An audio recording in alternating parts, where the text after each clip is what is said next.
The town of Willow Creek had always been quiet, a place where people left their doors unlocked and kids played in the woods until dusk.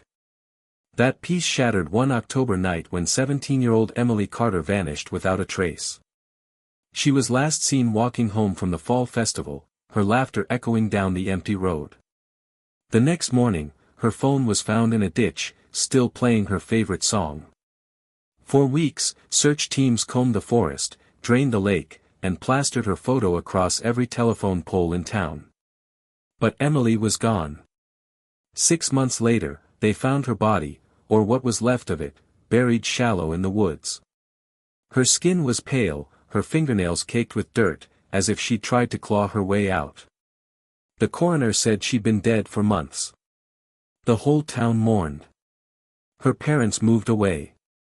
Her grave became a place of candles, flowers, and unanswered prayers. But then, exactly 1 year after her disappearance, something impossible happened. On a foggy autumn evening, the night air thick with rain, a driver spotted a girl walking barefoot along the same road where Emily vanished. She was drenched, shivering, her white dress torn, her long hair tangled and dark with mud. When he pulled over and called out, the girl looked up, her voice trembling, "Please, help me. I just want to go home." The driver froze. He'd seen her face before, on every missing poster in town. It was Emily. The news spread like wildfire. "Girl returns from the grave," the headlines read. Her fingerprints matched. Her DNA matched. But the doctors couldn't explain how she was alive. She didn't remember anything, just flashes of dirt, darkness, and cold whispers underground. Her parents rushed back from another state, crying as they held her. But as the days passed, something about Emily wasn't right. Her eyes seemed too dark. Her reflection sometimes lagged in the mirror. Pets avoided her. And at night, she could hear things scratching beneath the floorboards, whispering her name. The town that once prayed for her return now watched her with dread. Some said she was possessed. Others believed she had never truly come back. But Emily herself, she didn't know what she was anymore. Because every night, she woke up with dirt under her nails, and the faint taste of earth in her mouth. The whispers in Emily's house grew louder every night. They slithered through the vents and crept from the walls, whispering words she couldn't quite understand. Her parents tried to pretend everything was normal, her mom cooked her favorite meals, her dad forced smiles, but fear lingered in their eyes. Emily could see it. She could feel it. She started waking up in strange places, once in the backyard, barefoot and shivering, staring at her own grave. Another time, she found herself standing in the woods with no memory of how she'd gotten there. The earth beneath her feet was soft, freshly disturbed, as though something had been digging. She would hear breathing nearby, deep and ragged, but whenever she turned, nothing was there. The doctors called it trauma. The priest called it possession. The neighbors called her a ghost. And Emily, she didn't know which was worse. She wanted to believe she was alive, but her skin was always cold, her heartbeats faint. Sometimes, when she looked at her reflection, it didn't blink when she did. One night, as thunder rattled the windows, Emily sat on her bed and whispered into the darkness, "Who are you?" For a long moment, there was silence. Then, from somewhere deep beneath the floor, a voice whispered back, "You know who I am." The lights flickered. Her door creaked open. A shadow stretched across the room, long, twisted, moving on its own. Emily's breath caught in her throat. She could feel something pulling her, calling her, like invisible hands tugging her toward the woods.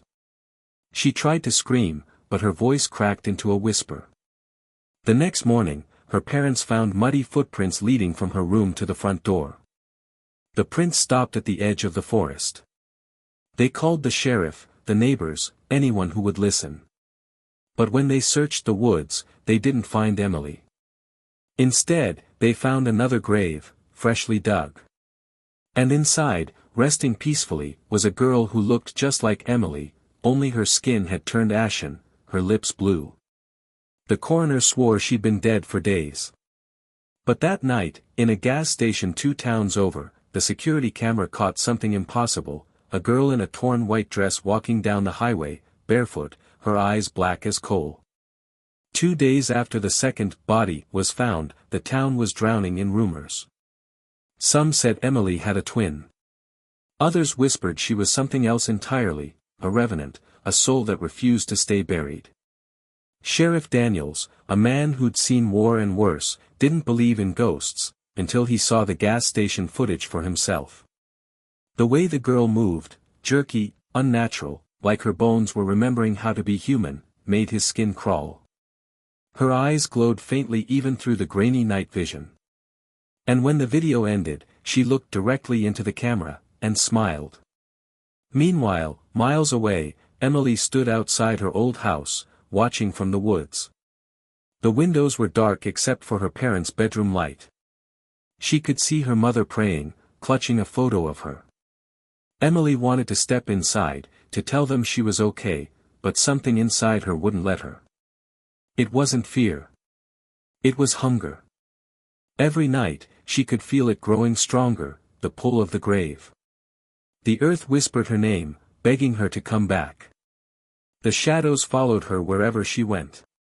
She couldn't sleep. Every time she closed her eyes, she saw faces pressing against the soil, mouths open in silent screams. She didn't remember their names, but she knew they were like her. The returned. One night, she wandered back to the cemetery, drawn to the flicker of a single candle burning by her headstone. An old man knelt there, the town's gravedigger, Harold. When he looked up, his face went white. "You shouldn't be here," he whispered. "I don't know where else to go," Emily said, her voice soft, shaking. He stood slowly, his eyes full of pity and terror. "Sometimes the ground lets one go. But it always wants them back." Before she could ask what he meant, Harold's lantern went out. The darkness around them thickened like smoke. The earth beneath her feet began to move, slow at first, then violently. Pale hands pushed through the dirt, clawing upward. Dozens of them. Harold screamed, dropping his shovel, and ran. Emily stood frozen as the ground opened beneath her, whispering her name over and over.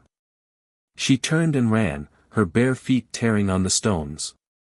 But she could hear them following, footsteps that sounded like her own. When she reached the road, headlights blinded her. A car swerved, honking, and stopped. The driver jumped out, yelling. But when he looked at her face, his voice faltered. You're dead," he stammered. Emily's lips trembled. "I know." The driver backed away, trembling, as Emily stood in the glow of his headlights, mud dripping from her dress, eyes wide with confusion and sorrow. She raised a shaking hand. "Please. I don't want to go back," she whispered. But before he could answer, the temperature around them dropped. Frost crept across the asphalt. The air turned heavy, pressing against their lungs.